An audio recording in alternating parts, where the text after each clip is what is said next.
ungena izulu. Haleluya. So ukuze bakwazi ungena izulu kufanele bathini? Abashape.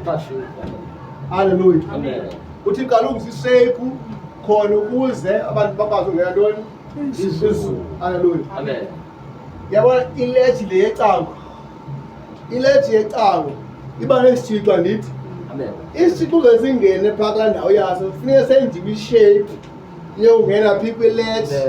Sibudele ukungena kulaa lethi loo nto kuzo zonke ilethi. Haleluya. Ibe sisithixo esishapele ukungena kulaa lethi. Isithixo seqaga sishapele ukungena kwelo qhaga. Haleluya. Siyabunga naso. Haleluya.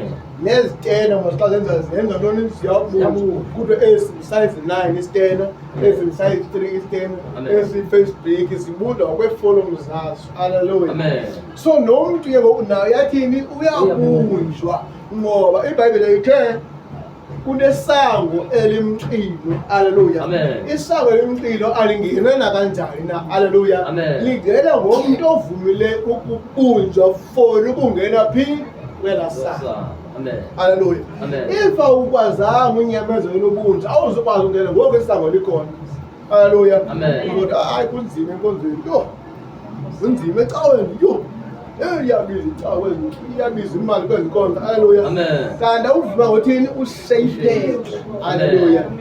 Uzawuthi umuntu mhlawumbe ukwenza isithathu umbasiyamo sokhonza athi hayi umuntu okhonza uyafana ungakhonzi. Haleluya. Kanti akavuma ngothini ukushapeke akuzwe khona ukuze akwazi ungena phi enkonzweni. Haleluya. Ngoba iBhayibhile baninzi nabanye ngelinye ilanga abazathi sebefuna ukungena umngane kwaThixo bakhohlwe.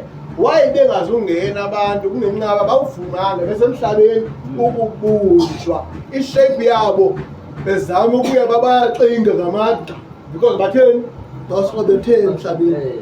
Hayi into kaligama ngoba bakhamagqa xa befika phezulini abakwazi ungena.